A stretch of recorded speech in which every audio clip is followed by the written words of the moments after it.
Hello दोस्तों, श्री शिवाय नमस्तुभ्यम, राधे राधे। कैसे हैं आप लोग? आई होप आप लोग बहुत अच्छे होंगे, स्वस्थ होंगे और मस्त होंगे। तो देखिए, आज है संकष्टी चतुर्थी, भादों की गणेश चौथ। तो देखिए, आज हम व्रत हैं, पूजा करने जा रहे हैं। तो आप लोग के साथ भी शेयर करते हैं, देखिए हम कैसे करते हैं संकष्टी चौथ की व्रत की पूजा। तो चलिए देखते हैं।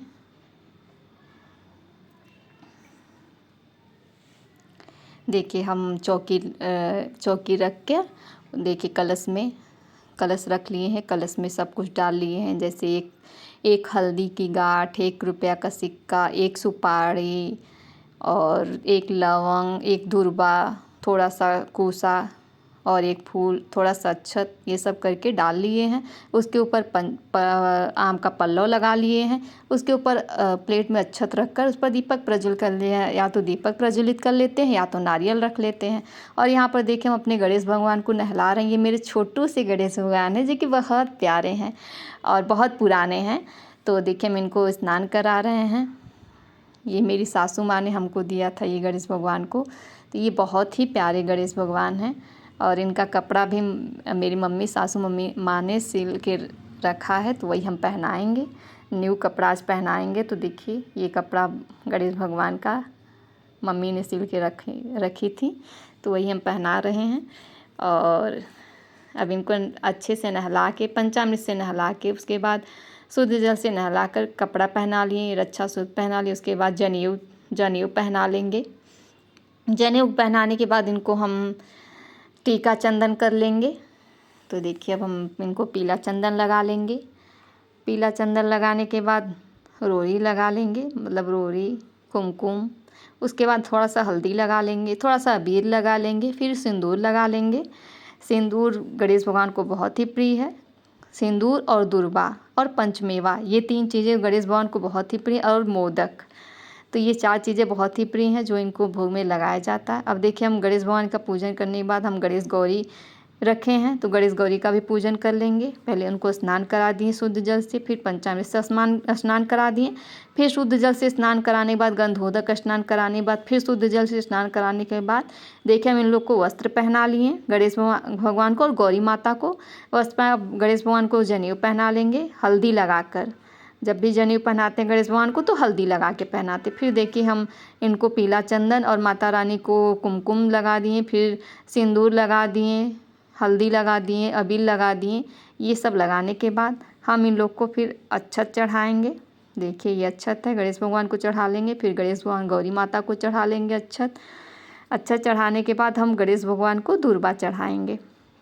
गणेश भगवान का 12 नाम लेकर दूर्बा चढ़ाते हैं। पहले मस्तक को झुकाकर पहले मस्तक को झुकाकर देखिए, पहला नाम वक्रतुंड है, दूसरा एकदंत है, तीसरा कृष्ण पिगाच्छ है, चौथा गजवत्र है, 5वां लंबोदर, 6ठा विकट, 7वां विघ्न राजेंद्र, 8वां धूम्रवड़, 9वां भालचंद्र, 10वां विनायक, 11वां गणपति, 12वां नाम गजानन है। तो ऐसे ही भोले बाबा के 12 नाम लेकर गणेश भगवान को 12 दूर्बा चढ़ा लेंगे। दूर्बा चढ़ाने के बाद ऐसे ही इन गणेश भगवान को भी हम दूर्बा चढ़ा लेंगे। तो समीपत्र चढ़ा लेंगे। समीपत्र भी गणेश भगवान को प्रिय है, और इनको पीला फूल प्रिय है, तो पीला फूल में कनेर का फूल हम चढ़ा दिए हैं। ऐसे ही गणेश भगवान को भी दूर्बा चढ़ाकर समीपत्र चढ़ा देंगे। उसके बाद इनको भी फूल चढ़ा देंगे। देखिए, इनको भी समीपत्र चढ़ा के, फूल चढ़ा के, फिर गौरी माता को भी फूल चढ़ा लेंगे। फिर उसके बाद इन लोग को धूप दीप दिखाकर धूप दिखा लेंगे, जबकि हम बार बार बताते हैं धूप और दीप 14 बार दिखाते हैं। 4 बार पैर में, 2 बार नाभि के पास, 1 बार मुख के पास, और 7 बार पूरे शरीर पे। 14 बार आरती घुमाते हैं। तो देखिए, आरती घुमाने के बाद हाथ धुलकर फिर हम देखिए गणेश भगवान को पंचमेवा और सेब, मतलब ऋतु फल और नैवेद्य दोनों का भोग लगा दिए। और इन गणेश भगवान गौरी माता को पंचमेवा और आम का भोग लगा दिए। अब उसके बाद हम तांबूल चढ़ाएंगे, मतलब पान के पत्ता में सुपारी, लौंग और इलायची पूगी फलम समर्प्यामि, ऐसे गणेश भगवान को चढ़ा, ऐसे गणेश भगवान गौरी माता को चढ़ाकर लास्ट में दक्षिणा चढ़ा देंगे। आप दक्षिणा इसलिए ज़रूरी होता है क्योंकि पूजा पाठ में हम लोग से जो भी गलती हुई रहती है वो मतलब जो भी गलती हुई रहती है उससे माफ़ी मिल जाती है।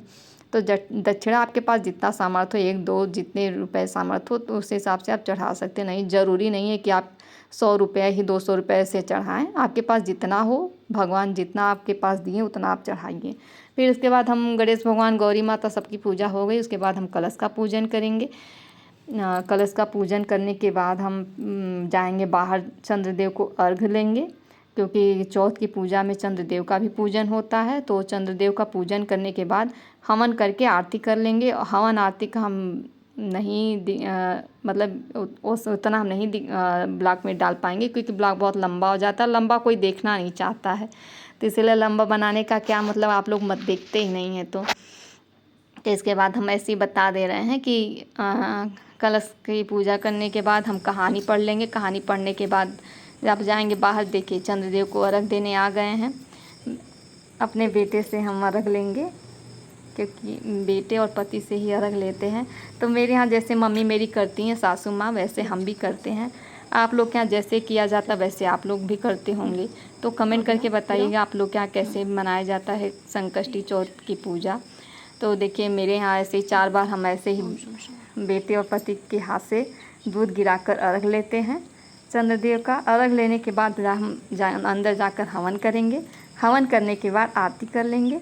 मेरी पूजा यहीं पे समाप्त हो जाती है। और मेरा ये छोटा सा ब्लॉग आप लोग को कैसा लगा, आप लोग कमेंट करके बताइएगा। आप लोग कमेंट करते नहीं हैं तो लाइक और कमेंट कर दीजिएगा। अगर आप लोग को ये ब्लॉग पसंद आया हो तो लाइक और कमेंट कर दीजिएगा। चैनल पे नए हो तो सब्सक्राइब कर लीजिएगा। देखिए ये पूजा हम लोग सुबह से निराजल रहकर करते हैं। ये व्रत हम लोग का सुबह से निराजल, फिर पूजा पाठ करने के बाद 10 बजे तक पूजा पाठ होते, उसके बाद ही हम लोग जल समर्पित करते हैं।